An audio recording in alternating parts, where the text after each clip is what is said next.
Bienvenidas, mentes curiosas. ¿Es posible que el relato de la Biblia acerca del diluvio universal tenga un origen real? ¿Y el Arca de Noé? ¿Sabíais que mayas, incas, nahuas, mapuches y buena parte del resto de culturas nativas americanas también poseen mitos parecidos?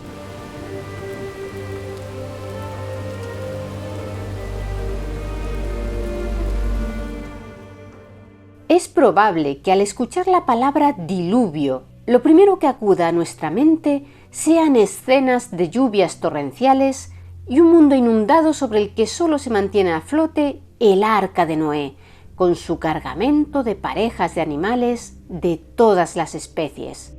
Es lógico, dado que en el imaginario colectivo del mundo occidental, el relato judeocristiano es el más popular y su difusión a través del cine y la televisión lo han universalizado. No obstante, el diluvio, con infinidad de variaciones, está presente en mitologías milenarias de América, África y Asia. ¿Tal vez sucedió realmente? ¿Es posible que todos los humanos de la antigüedad recordasen un mismo suceso catastrófico común? ¿O será que casi todas las sociedades, con independencia de su localización geográfica, sufrieron algún tipo de inundación o riada de carácter local? En este vídeo trataremos de ofrecer una visión amplia de los mitos diluvianos. A ver qué encontramos. Empecemos por el más conocido, el de la Biblia.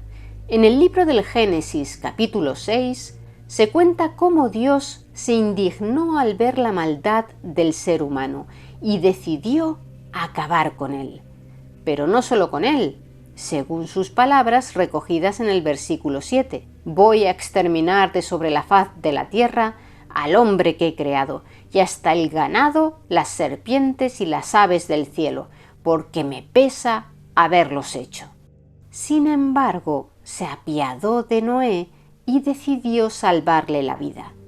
Le ordenó construir con maderas resinosas y calafateada con betún un arca de 300 codos de largo, por 50 de ancho y 30 de alto, es decir, unos 150 metros de longitud, 25 de anchura y 15 de altura. Y le dijo: voy a traer el diluvio, las aguas sobre la tierra, para exterminar toda carne que tiene hálito de vida bajo el cielo. Todo cuanto existe en la tierra perecerá, pero contigo estableceré mi alianza. Entrarás en el arca tú y tus hijos, tu mujer y las mujeres de tus hijos contigo. Y de todo ser viviente, de toda carne, meterás en el arca una pareja para que sobrevivan contigo. Serán macho y hembra.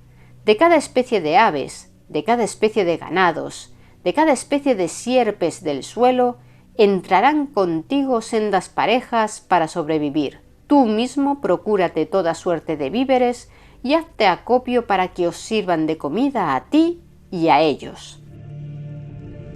En el tema de los animales, un detalle menos conocido es que Dios no solo le ordenó a Noé meter en el arca una pareja de cada especie, también le dijo en el segundo versículo del capítulo siguiente, Génesis 7, de todos los animales puros tomarás para ti 7 parejas, el macho con su hembra, y de todos los animales que no son puros, una pareja, el macho con su hembra. ¿Y cuáles eran los animales puros? La interpretación más común es que se refería a los animales que, según se puede leer en el capítulo 14 del Deuteronomio, se permiten comer, que son los rumiantes de pezuña partida, hendida en 2 mitades con 2 uñas. Los versículos 4 y 5 ofrecen una lista: buey, carnero, cabra, ciervo, gacela, gamo, cabra montés, antílope, búfalo y gamuza. Esos serían los puros. Y por tanto, en el arca había 7 parejas de cada una de esas especies. Por si os lo estáis preguntando, la gamuza es este simpático animal, parecido a una cabra, que os mostramos en pantalla. Vive en los Alpes. Noé obedeció a Dios en todas sus indicaciones y estuvo preparado para el diluvio.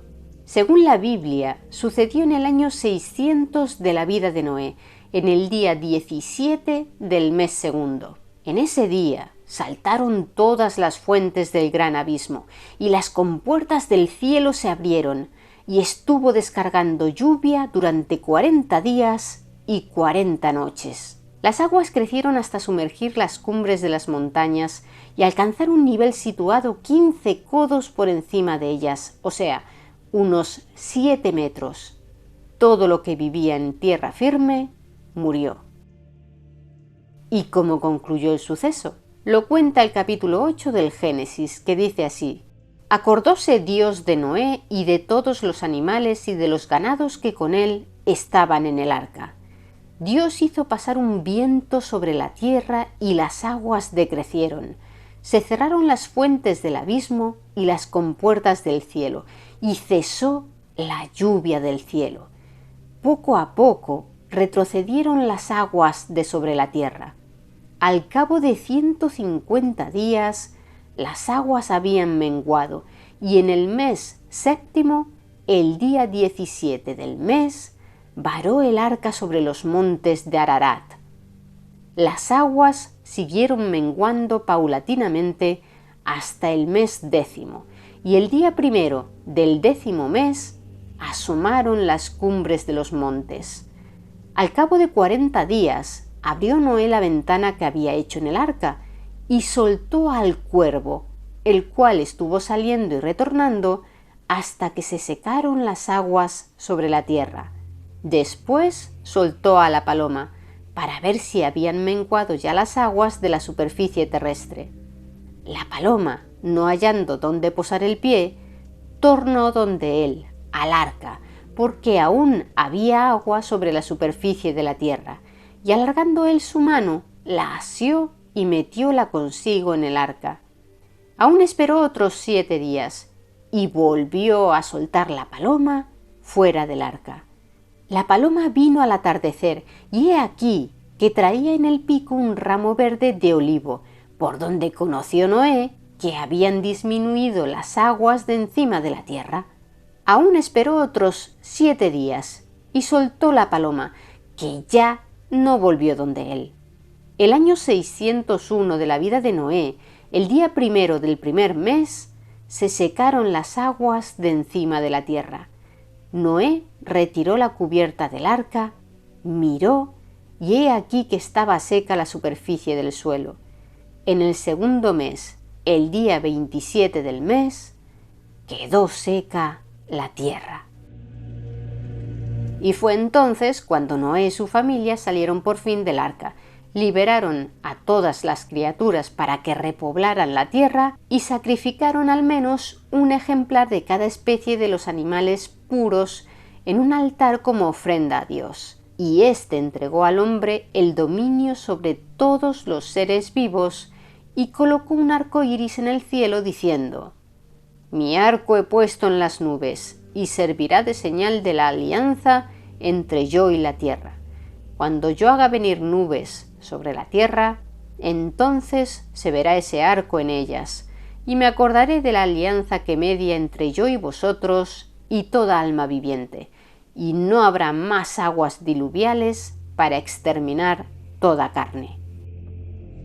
El libro del Génesis forma parte del Pentateuco, que es el conjunto de los 5 libros del Antiguo Testamento cuya autoría la tradición judeocristiana adjudica a Moisés. Génesis, Éxodo, Levítico, Números y Deuteronomio. El Pentateuco se corresponde a lo que los judíos llaman Torá, a la cual los cristianos añadieron varias decenas de otros libros hasta componer el Antiguo Testamento, la primera parte de la Biblia. Por tanto, en lo referente al diluvio, judíos y cristianos comparten una narrativa similar. En la otra gran religión abrahámica, el Islam, Moisés también está considerado como un profeta muy importante, y el Corán recoge la historia diluviana de la Torá, si bien en sus páginas no se habla de un diluvio de carácter universal, sino de una inundación enviada por Alá como castigo por la maldad y la desobediencia del pueblo del profeta Noé en árabe. Según el Corán, tras varias advertencias desoídas, llegó el diluvio, cuyo inicio se describe con estas palabras en la Sura 54, aleyas 11 a 12. Entonces abrí las puertas del cielo con un agua torrencial, también hice brotar agua de la tierra y se encontraron las aguas. A diferencia del relato bíblico, en el Corán no solo se salvaron Nuh, sus parientes y una pareja de cada especie animal, también aquellos que creyeron en él, aunque se especifica que fueron pocos, subieron a bordo de la embarcación que Alá le había ordenado construir a Nuh, pero de esta no se dan detalles ni se indica que tuviera dimensiones fuera de lo común. Perecieron los incrédulos, incluido uno de los 4 hijos del propio Nuh, quien pensó que estaría a salvo subiendo a la cima de una montaña. Un breve inciso. Circulan por internet muchas historias falsas acerca de que se han encontrado los restos del arca de Noé en el monte Ararat o sus inmediaciones, e incluso se ilustran con fotos que supuestamente lo demuestran. Pero es falso. Algunos se empeñan en afirmar que la gran estructura que se aprecia a simple vista en el sitio arqueológico de Durupinar, ubicado en el monte Tendurik en Turquía, a 29 kilómetros del monte Ararat, son los restos fosilizados del arca de Noé, pero los arqueólogos profesionales opinan que se trata de una formación natural. Prosigamos. Como hemos visto, judíos, cristianos y musulmanes cuentan, en esencia, el mismo relato diluviano, pero ahora lo que queremos saber es de dónde proviene esa historia. La Torá, de la que la Biblia toma el Pentateuco, como ya hemos comentado, es más antigua que el Corán, el cual de hecho menciona explícitamente a la Torá, refiriéndose a ella como un libro sagrado, un texto de sabiduría que contiene leyes y enseñanzas divinas. Por tanto, para rastrear las raíces del diluvio, debemos centrarnos en el texto judío. La mayoría de eruditos consideran que históricamente la Torá se redactó aproximadamente en el siglo VI a.C., durante el largo periodo que los habitantes del reino de Judá pasaron cautivos en Babilonia como consecuencia de que el famoso rey babilonio Nabucodonosor II conquistara Jerusalén.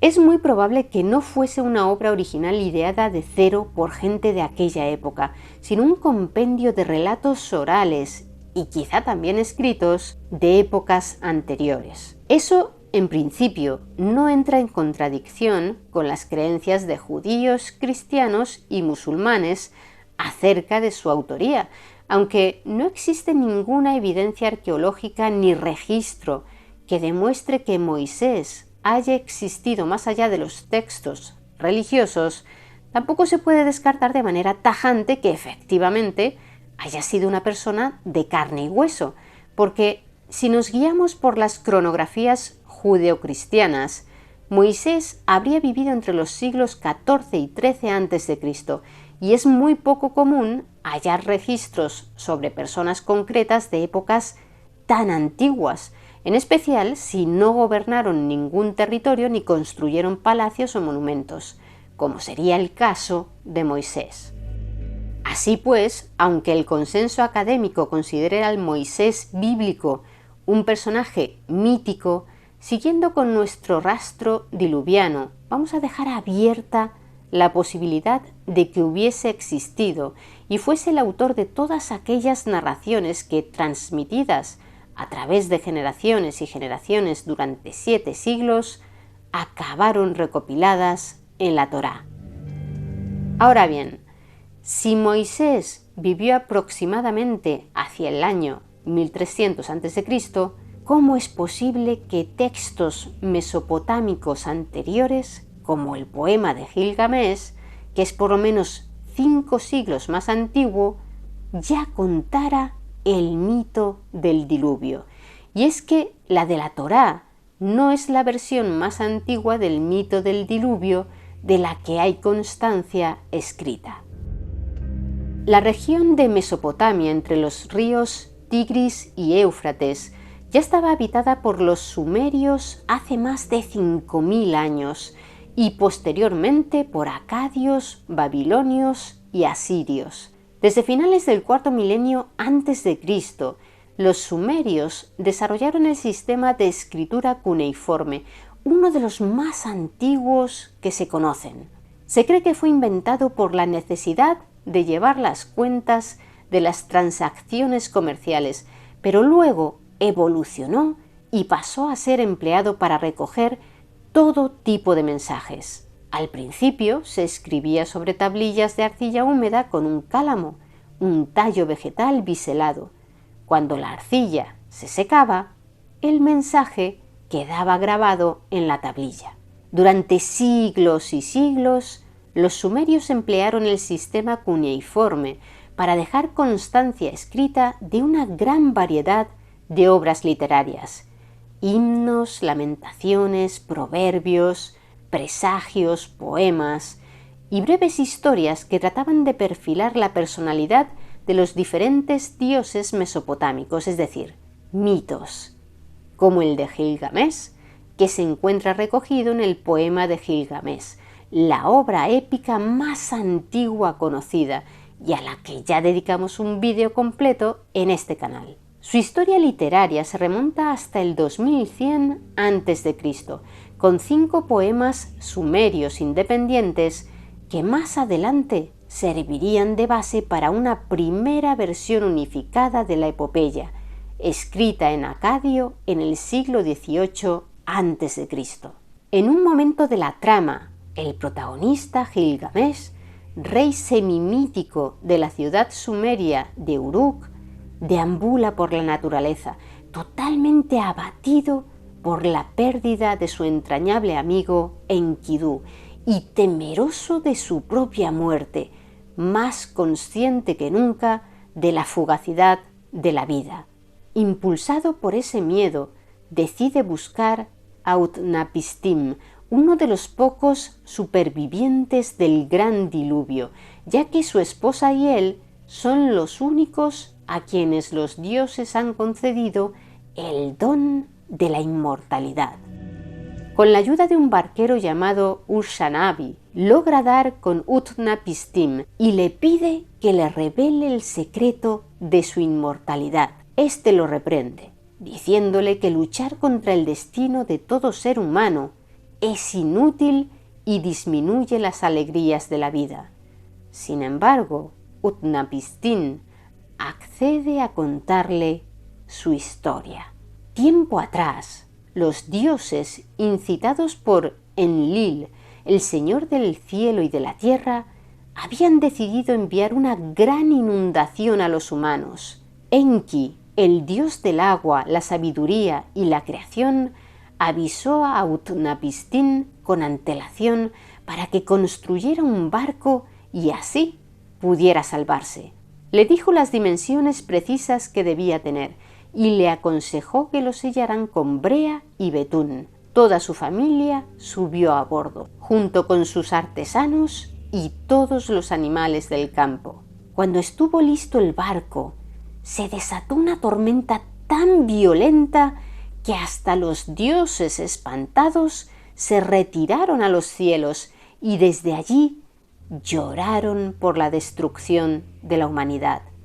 Durante 6 días y 7 noches llovió sin cesar y tras ellos todos los seres humanos habían quedado convertidos en barro. El barco de Utnapishtim encalló en una montaña y soltó al aire una paloma, una golondrina y un cuervo. Cuando vio que el cuervo no regresaba, abrió la embarcación y liberó a sus habitantes. A continuación, Utnapishtim ofreció un sacrificio a los dioses y éstos se reunieron en torno a él, incluido Enlil, a quienes los otros dioses echaron en cara ser el instigador de aquel gran diluvio. Enlil, para compensar a Utnapishtim, les concedió a él y a su esposa la vida eterna. ¿Existió Gilgamesh? Muchos historiadores parecen estar de acuerdo en que existió un rey de la ciudad-estado sumeria de Uruk llamado Gilgamesh y que, aunque hasta el momento no se ha podido datar su reinado con precisión, probablemente gobernó en algún momento entre los años 2800 y 2500 a.C. Para creer en su existencia, se basan en algunas inscripciones historiográficas muy antiguas en las que, por ejemplo, se le atribuye a él la construcción de las murallas de Uruk. Además, también se le incluye en la lista de reyes sumerios, que enumera las ciudades sumerias y los reyes que gobernaron en ellas antes y después, ojo al dato, del Gran Diluvio, si bien es cierto que existe un debate acerca de su validez como fuente histórica, ya que algunos expertos opinan que la lista de reyes antediluvianos fue un añadido muy posterior.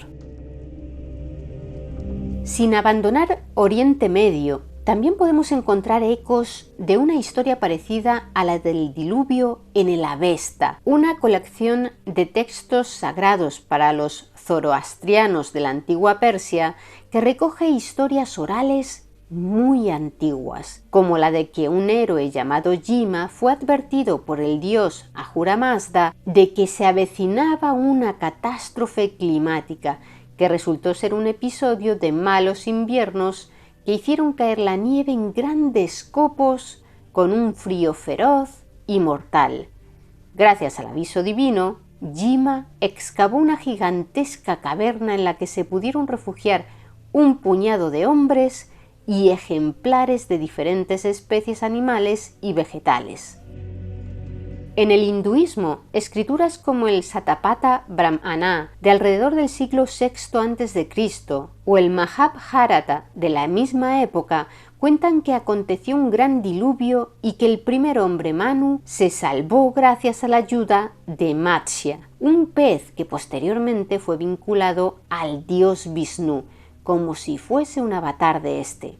En casi todas las variantes, Matsya advierte a Manu de la inminente catástrofe y le aconseja que construya un barco. En la versión del Satapatha Brahmana, Manu es un rey de tiempos remotos. Un día, cuando le llevan el agua para sus abluciones, se da cuenta de que nadando en ella hay un pez diminuto, Matsya, quien le dice que tiene miedo de que, si regresa al estanque en el que estaba, un pez más grande se lo trague. Le pide a Manu que lo proteja. Manu, compasivo, coloca al pececillo en una olla con agua, donde éste crece hasta quedarse casi sin espacio. Entonces Manu prepara una zanja, la llena con agua y suelta allí a Matsya, donde sigue desarrollándose y le crece un cuerno en la cabeza. Cuando por fin es tan grande que ningún otro pez podría ya engullirlo, Manu lo suelta en el océano.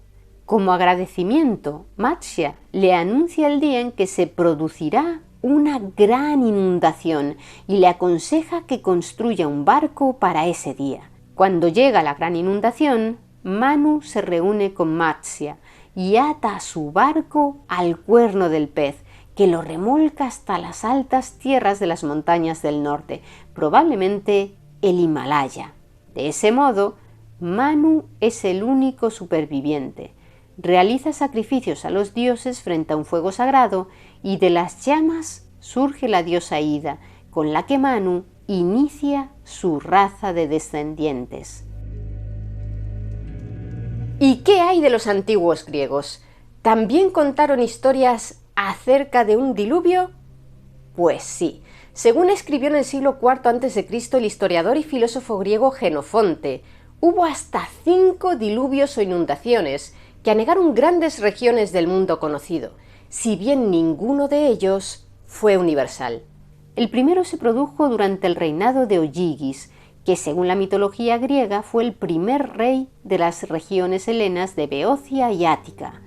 Aquella gran inundación marcó el final del periodo primordial de la creación. Un segundo diluvio se produjo en tiempos de Heracles. Un tercero, aconteció durante el reinado de Olliguis II y el quinto y último tuvo lugar en tiempos de la guerra de Troya y fue conocido como Faraonio porque sumergió una parte de Egipto. Sí, nos hemos saltado uno.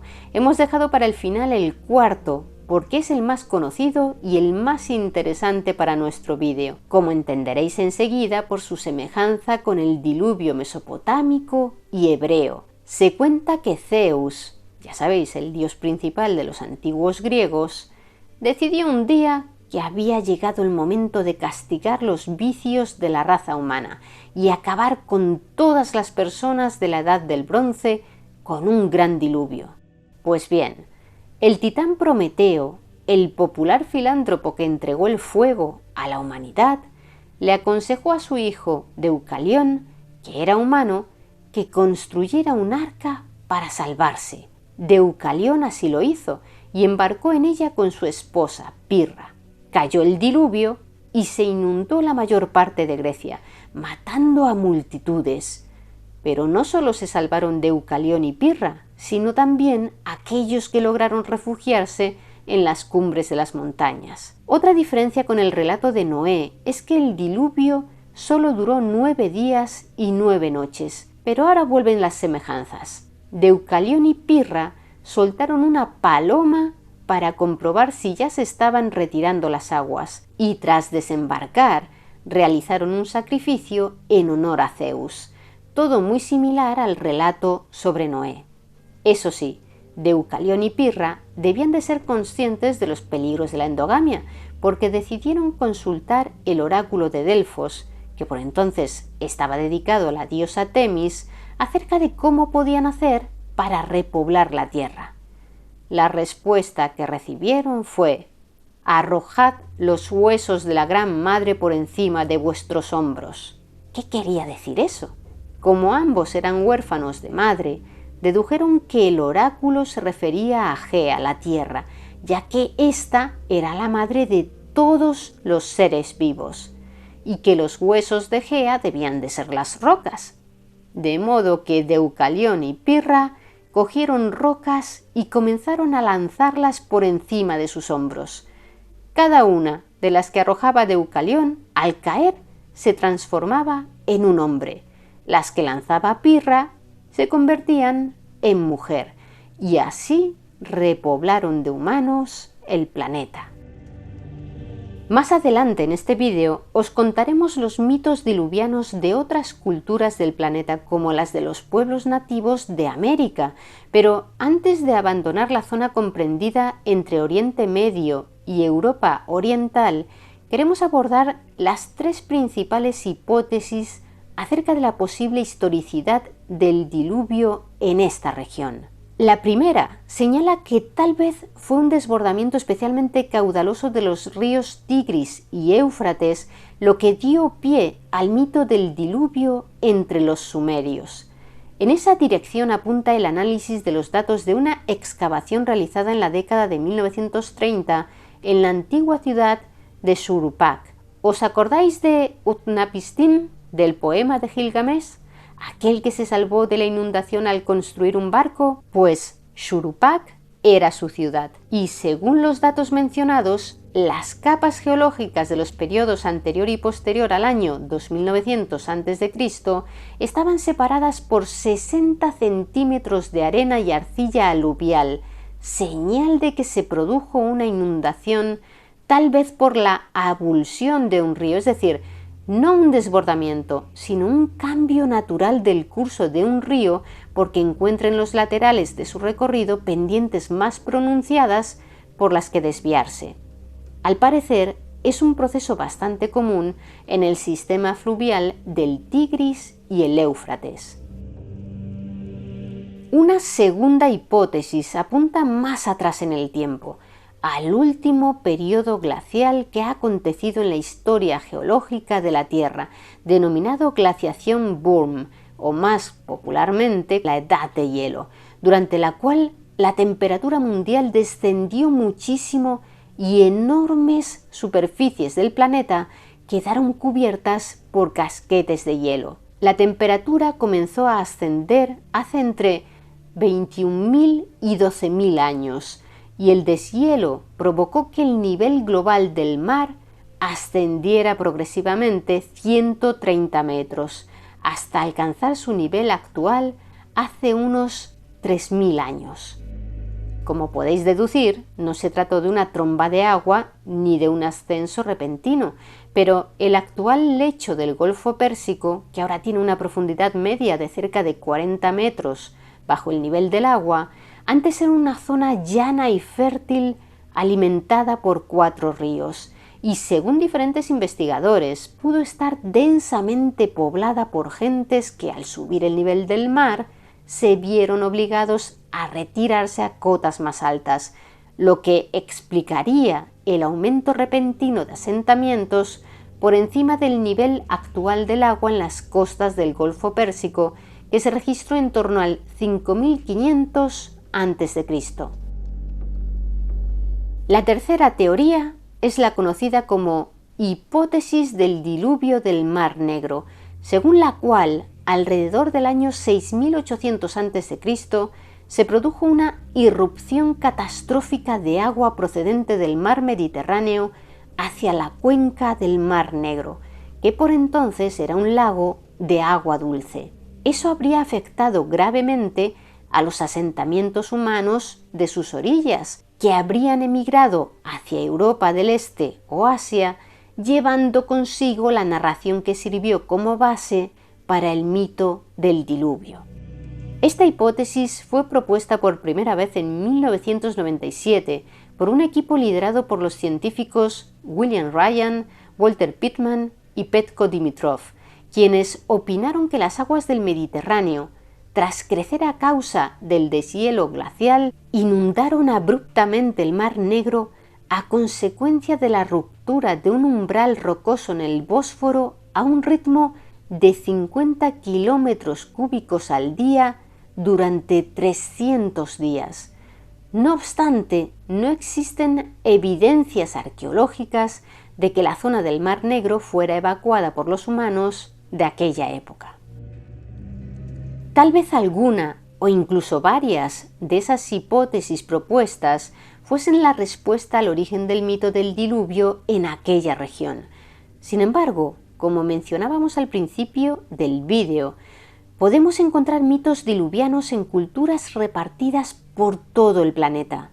En China, por ejemplo, diversos textos míticos reunidos en antiguas obras recopilatorias, como el Shi Ji o el Shanghai Jin, se menciona una inundación de origen indeterminado que elevó las aguas hasta el cielo, pero no se habla de ningún castigo divino ni de que la humanidad fuera aniquilada.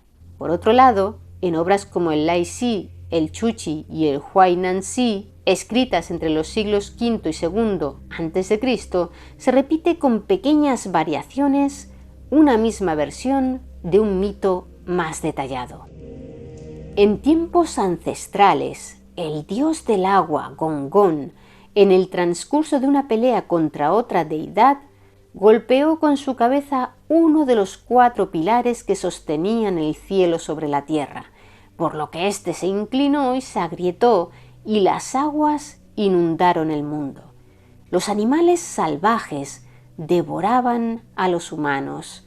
Las aves rapaces cazaban a los ancianos y los niños, hasta que Nuwa, la diosa creadora con cuerpo de serpiente, quien había formado a los primeros humanos a partir de arcilla y les había otorgado la capacidad de procrear, le cortó las patas a una tortuga marina gigante, pobrecilla, y las utilizó para reemplazar el pilar destruido. A continuación, fundió piedras de 5 colores y con la pasta resultante selló las grietas del cielo. Lo que no consiguió arreglar fue la inclinación entre el cielo y la tierra, y ese es el motivo por el que los ríos chinos fluyen hacia el este, mientras que el sol avanza con rumbo oeste. Viajemos ahora hasta América. Entre los Cheyennes, una nación de nativos de las grandes llanuras de Norteamérica, todavía perdura el relato de que una inundación alteró el curso de su historia, probablemente acaecida en el valle del río Missouri. Otra tribu de las grandes llanuras, los Pies Negros, cuentan una historia llamada El lenguaje en una montaña. En ella, el dios creador Napi, al que apodan el anciano, narra la historia de una gran inundación que arrasó toda la tierra, menos una gran montaña sobre la que se reunieron los hombres supervivientes. El anciano coloreó el agua que cubría la tierra con diferentes colores y se la dio de beber a la gente reunida en la cima de la montaña. Una vez hubieron bebido, el anciano les dijo que hablaran, y así lo hicieron. Todos hablaban un idioma diferente, excepto aquellos que recibieron el agua negra. Esos hablaban el mismo idioma y estaban compuestos por las tribus de los Pies Negros, los Pigan, los Siksika y los Kainai. ¿Y en qué montaña sucedió esto? Se cuenta que fue en el Monte Chief, el más alto de la reserva de los Pies Negros en Montana, con 2.763 metros. También los Hopi, del suroeste de los Estados Unidos, tienen una tradición acerca de una inundación que casi alcanzó las cimas de las montañas. Siguiendo hacia el sur, llegamos a las tradiciones de los pueblos nahuas del área central mesoamericana. En su mito acerca del origen de la humanidad, del que hay diversas versiones, ya que la información que ha llegado hasta nuestros días no es completa, se habla de que antes de la era actual, en la que el ser humano fue creado por los dioses, conocida como Quinto Sol, hubo otros 4 soles, con otras 4 deidades que alumbraron el mundo y las razas predecesoras de los humanos. La última de esas edades, el cuarto sol, concluyó con un gran diluvio provocado por la diosa de los lagos y las corrientes de agua, Chalchutlicue, esposa del dios de las lluvias, Tlaloc. Llovió con tal intensidad que se cayeron los cielos y los hombres pez, que eran la raza existente por entonces, fueron arrastrados por las aguas y se transformaron en todos los géneros de peces que conocemos. Los mayas también tenían un diluvio entre sus mitos acerca de la creación del mundo, según recoge el Popol Vuh, una obra anónima que fue escrita en idioma maya pero con caracteres latinos en la región del Quiché, en el altiplano occidental de Guatemala, en 1554. En la primera parte de la obra se narra cómo los dioses creadores deseaban poblar la tierra con criaturas que fueran capaces de adorarlos. Cuando se dieron cuenta de que los animales no valían para tal fin, puesto que no eran capaces de hablar, probaron a crear hombres de barro. Pero estos eran blandos y no se sostenían. Hablaban, pero no podían desplazarse ni reproducirse, de modo que los deshicieron. Y probaron a hacer hombres de palo, pero aunque podían hablar y engendrar descendencia, no se describe cómo, carecían de entendimiento y no recordaban a sus creadores. Se limitaban a vagar de aquí para allá, sin rumbo fijo, sin pensar en los dioses. Por ese motivo, fueron castigados. El Popol Vuh lo cuenta con las siguientes palabras. Enseguida fueron aniquilados, destruidos y deshechos los muñecos de palo, y recibieron la muerte. Una inundación fue enviada por el corazón del cielo, la deidad creadora también llamada huracán. Un gran diluvio se formó, que cayó sobre las cabezas de los muñecos de palo, y se oscureció la faz de la tierra, y comenzó una lluvia negra, una lluvia de día, una lluvia de noche. Así fue la ruina de los hombres de palo, y dicen que la descendencia de aquellos que sobrevivieron son los monos que existen ahora en los bosques, testimonio de una generación de hombres creados que eran solamente muñecos hechos de madera. En la mitología de los muiscas, que tienen su territorio en la actual Colombia, Chipchacum es el dios de la luna, pero en algunos relatos también se le identifica como el dios de la lluvia y el trueno. Uno de ellos cuenta que en un pasado remoto, Chipchacum, enojado por la codicia, la ambición y el egoísmo que albergaba el alma de los hombres que peleaban entre sí por acumular riquezas, hizo que restallaran en el cielo truenos y relámpagos. Los hombres, asustados, decidieron no salir de sus chozas, y entonces lentamente comenzó a llover, cada vez más fuerte, hasta que se convirtió en un torrente que desbordó los ríos y lagunas del altiplano cundiboyacense. Las tierras se inundaron y las gentes tuvieron que huir hacia la cumbre de las montañas orientales, desde las que contemplaron impotentes cómo el diluvio arrasaba viviendas, cultivos y animales. En la mitología muisca hay otro personaje destacado llamado Bochica, un héroe civilizador o un dios, dependiendo del relato, que enseñó a los muiscas a hilar el algodón y tejer mantas, aparte de inculcarles principios morales y sociales. Lo describían como un hombre de cabello blanco y barba larga hasta la cintura, que vestía únicamente una manta que le llegaba hasta las pantorrillas, caminaba descalzo y se apoyaba en un báculo de oro. Pues bien, en medio del diluvio, cuando los hombres se encontraban en las cimas de las montañas, contemplando muy asustados el enorme lago que cubría ahora lo que había sido su hogar, apareció en el horizonte Bochica, el de la barba blanca. Blandió su báculo hacia el cielo con la mano derecha y la lluvia cesó de golpe. Las nubes se deshicieron y Bochica se acercó a una gran roca que había sobre un cerro. La tocó con su báculo y la piedra se partió bajo él hasta formar un colosal orificio por el que las aguas comenzaron a caer hacia un abismo, con lo que el lago se vació y el hogar de los hombres volvió a emerger, y en el horizonte apareció un arco iris. Y ese es el mito que explica la creación del conocido como Salto del Tequendama, una cascada natural de más de 150 metros de altura situada en el municipio colombiano de Soacha, departamento de Cundinamarca. ¿También a vosotros os chocan un poco las increíbles similitudes de este mito de los muiscas con el relato bíblico? Hay que tener en cuenta que el relato ha llegado hasta nuestros días, transmitido por los cronistas y misioneros españoles, quienes muy probablemente añadieron detalles propios del imaginario cristiano o tradujeron conceptos que no comprendían bien por palabras españolas. Pero sería fascinante que realmente hubiese aparecido en tiempos remotos una especie de Noé o Moisés en pleno corazón de Colombia, ¿verdad?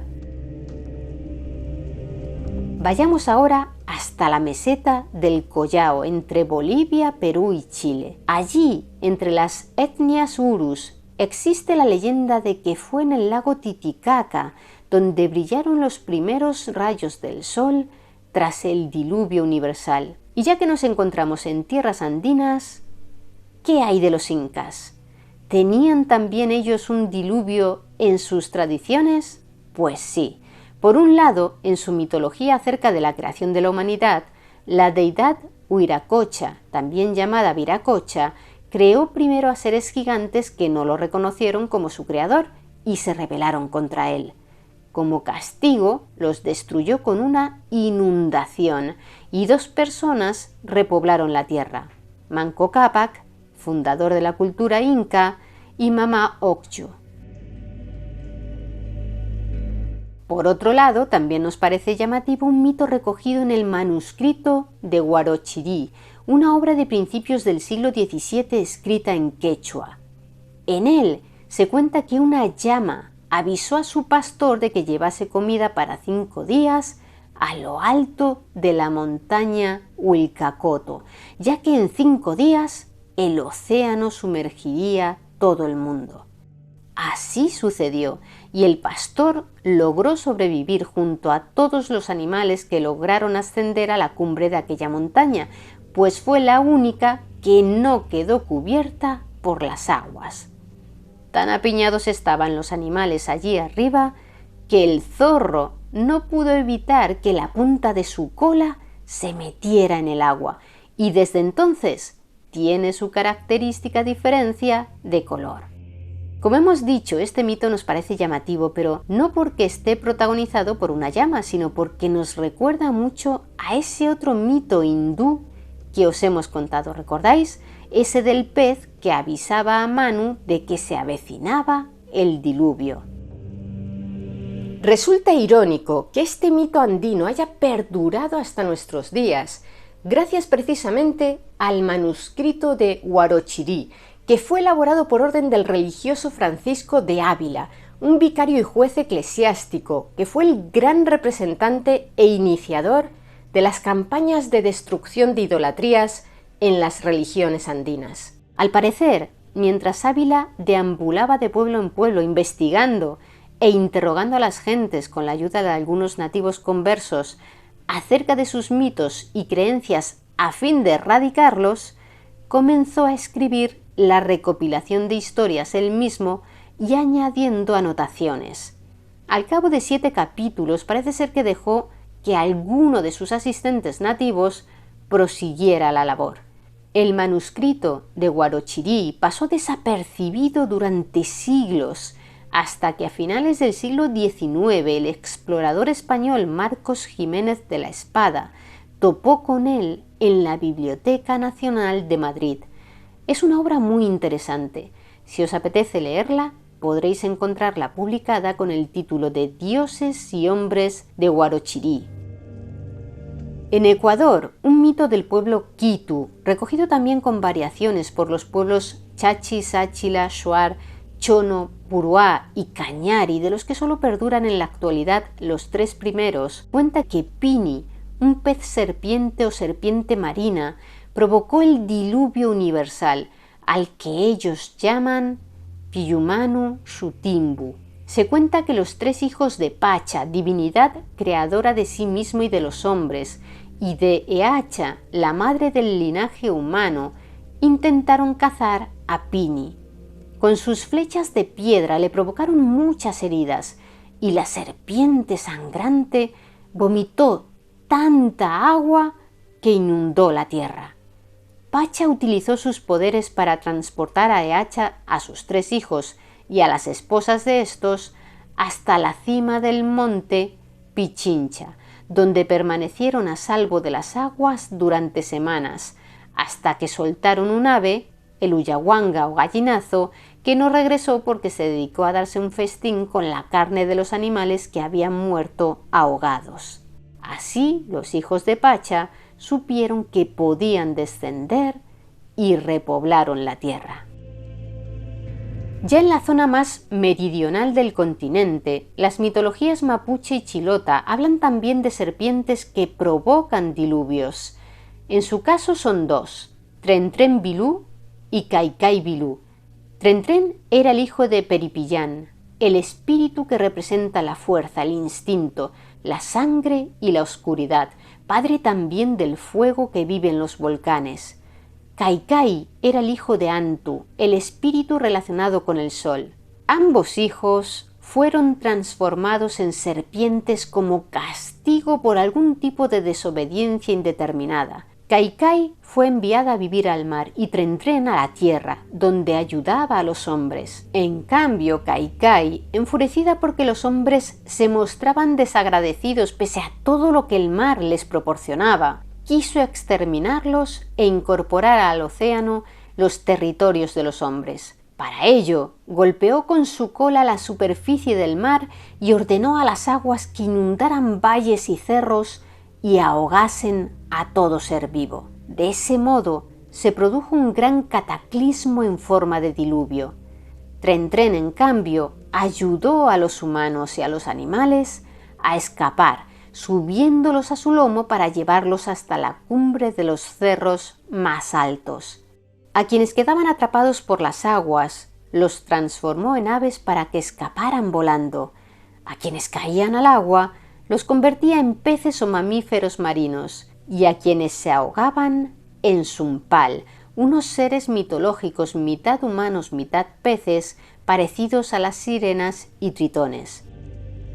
Furiosa por la labor humanitaria de Tren Tren, Kai inició una lucha titánica contra ella que duró mucho tiempo, hasta que ambas serpientes se cansaron. El agua no logró invadir toda la tierra, pero tampoco regresó a su nivel previo, y así es como se formó la geografía de Chile. Por cierto, más adelante sería Tren Tren quien se enfadó con los hombres e hizo que los volcanes entraran en erupción y se produjeran terremotos, lo que obligó a los humanos a desplazarse a zonas más seguras. Cambiamos de continente, porque también en África podemos encontrar referencias a un diluvio. Un ejemplo de ello es la versión que cuenta la tribu de los Masáis en Kenia. Su dios supremo Gai, deidad del sol y creador del mundo, decidió destruir a la raza humana con un diluvio y avisó de ello al único hombre recto, Tumbainot. Al igual que Noé, Tumbainot construyó una gran embarcación y se refugió en ella junto a su familia y diversos animales. Se desataron las lluvias, la tierra se inundó y todos los seres se ahogaron. Cuando dejó de llover, Tumbainot soltó un buitre con una flecha atada a las plumas de la cola. Cuando lo vio regresar sin ella, supo que las aguas se habían retirado. Tumbainot y su familia desembarcaron y vieron 4 arcoíris en el cielo. Y en Oceanía, los maoríes de Nueva Zelanda cuentan la historia de que se produjo un diluvio como consecuencia de las plegarias de 2 profetas, enfadados porque los pueblos se habían vuelto malvados y no respetaban ya el culto a los dioses. Aquellos 2 profetas construyeron una balsa, la abastecieron con provisiones y se subieron a ella mientras se desencadenaba la inundación, que acabó con la vida de la gran mayoría de las gentes. El punto original con respecto a otras versiones es que el diluvio maorí solo cesó cuando los profetas lo decidieron, pues al parecer, del mismo modo que lo habían desencadenado, pudieron ponerle fin con sus rezos. Los Rapa Nui, la etnia polinesia que habita en la isla de Pascua desde el siglo VIII de nuestra era, creen que sus ancestros llegaron hasta esa isla procedentes de una tierra llamada Hiva, la cual sufrió una gran inundación que provocó su migración. En este caso no se menciona un diluvio como tal, pero parece claro que el ser humano ha sufrido los estragos del agua durante toda su historia. Podríamos seguir relatando mitos diluvianos durante horas. Hay cientos de ellos repartidos por todo el mundo. ¿Podrían tener su origen en un mismo cataclismo? Una hipótesis llamativa que trata de responder a esa pregunta es la que propuso el arqueólogo ambiental estadounidense Bruce Maas del Laboratorio Nacional de Los Álamos tras analizar 175 de esos mitos. En 14 de ellos se hacía referencia a un eclipse solar total. En uno de ellos, hindú, se añadía además que había 5 planetas alineados en el momento del diluvio. A partir de esas pistas, Maas afirmó que muchas de las narraciones acerca de un gran diluvio, no todas, podrían estar vinculadas al impacto de un asteroide oceánico que se estrelló al sureste de Madagascar, en la zona sur del Océano Índico, y provocó un gran tsunami que inundó amplias zonas costeras. Según Maas, esto pudo suceder el 10 de mayo del año 2807 a.C., y el punto de impacto estaría indicado por el cráter submarino Barkhoule, que mide 29 kilómetros de diámetro. Aunque este cráter, localizado en 2006, aún no ha sido fechado por datación radiométrica, la comunidad científica opina que efectivamente se formó hace unos 5.000 años, entre el 3000 y el 2800 a.C., probablemente como resultado del impacto de un cometa o los restos de uno. En ese caso, sin duda, se debió de generar un megatsunami. Otra hipótesis apunta como origen común de los relatos sobre el diluvio a la hipótesis de la catástrofe de Toba, según la cual hace 74.000 años la mayor parte de la población humana pereció a consecuencia de un invierno volcánico de 6 años de duración provocado por la erupción de un supervolcán en la actual isla indonesia de Sumatra, que dio lugar a la formación del actual lago Toba. Supuestamente, los humanos atravesaron un cuello de botella poblacional que los acercó a la extinción, ya que quedaron reducidos a entre 1.000 y 10.000 parejas reproductoras, la cifra más baja en toda la historia del Homo sapiens. Hay evidencias de que la erupción del supervolcán se produjo realmente y lanzó a la atmósfera grandes cantidades de cenizas y partículas de ácido sulfúrico que probablemente provocaron una gran deforestación en el sudeste asiático y redujeron la temperatura global entre 1 y 5 grados Celsius. De lo que no hay pruebas es de que provocara una disminución significativa de la población humana, ni de otras especies animales, ni siquiera de aquellas más sensibles a los cambios climáticos.